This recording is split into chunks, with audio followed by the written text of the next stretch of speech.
Today, the internet feels simple. You open a browser, type a website, and information appears almost instantly.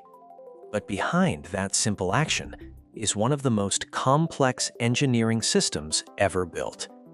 The internet is not a single machine. It is not owned by one company. Instead, it is a massive network of millions of computers and devices, all connected together. To understand how it works, we need to start with a simple question. How do computers talk to each other? In the early days of computing, machines were isolated. Each computer worked alone.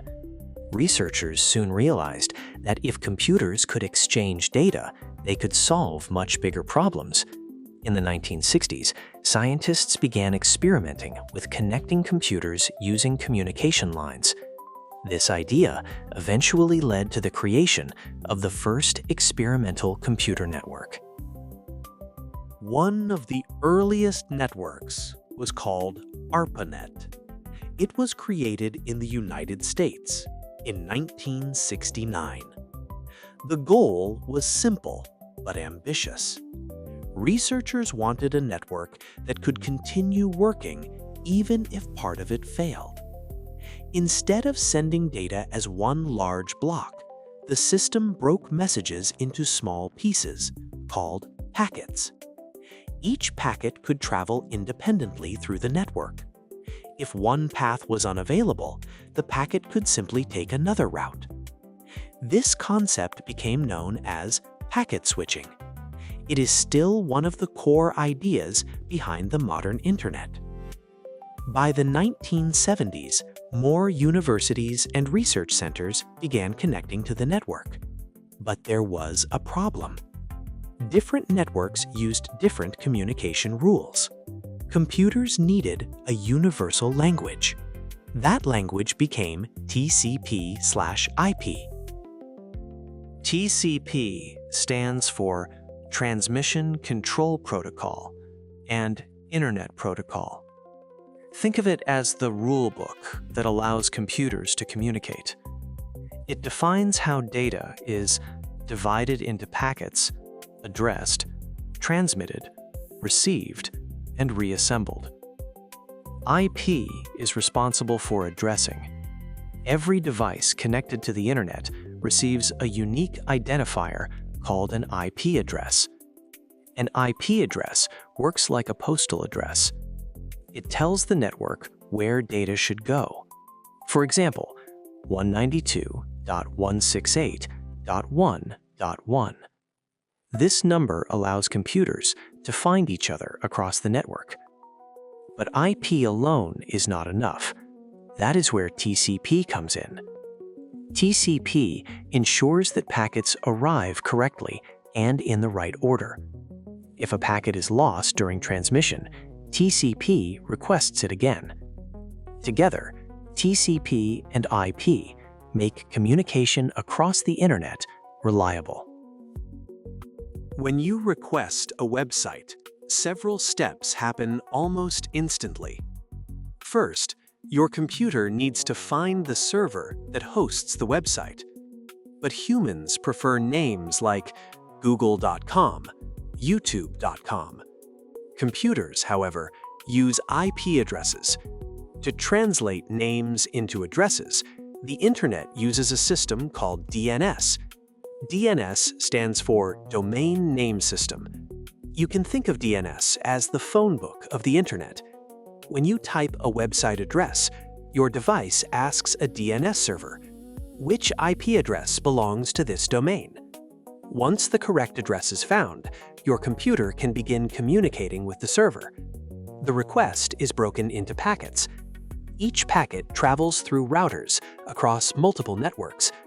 Routers are specialized computers that decide where data should go next. They analyze the destination address and forward the packet along the best available path. These packets may travel through several countries before reaching their destination. Once they arrive, the server processes the request and sends the response back. When your browser communicates with a website, it usually uses a protocol called HTTP. HTTP stands for Hypertext Transfer Protocol. It defines how web browsers request pages and how servers deliver them. For example, when you open a web page, your browser sends an HTTP request asking for specific files. These files might include HTML pages, images, videos, and scripts. The server responds by sending those files back. But traditional HTTP has a weakness. The data is not encrypted. That means someone intercepting the connection could potentially read the information. To solve this problem, the secure version of the protocol was introduced. This is HTTPS. The S stands for secure. HTTPS encrypts the communication between your device and the server. This encryption protects sensitive information such as passwords, credit card numbers, and private messages. Today, most websites use HTTPS by default. The Internet depends on an enormous physical infrastructure. Behind the scenes, there are data centers, fiber optic cables, satellite links, internet exchange points, and thousands of network operators. Fiber optic cables carry data as pulses of light. These cables stretch across continents and oceans. In fact, most international internet traffic travels through undersea cables. These cables connect entire countries and continents. At the center of this infrastructure are massive facilities called data centers. Data centers store and process the information that powers websites, cloud services, and online platforms. Companies like Google, Amazon, and Microsoft operate enormous networks of servers distributed around the world. This global structure ensures that data can travel quickly and efficiently.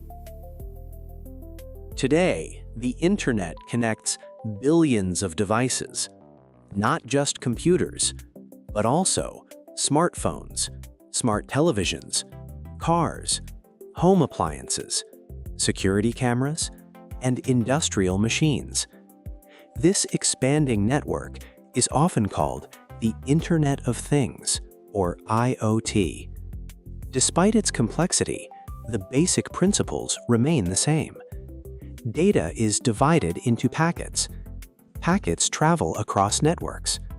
Protocols ensure that everything arrives safely, and computers communicate using shared standards.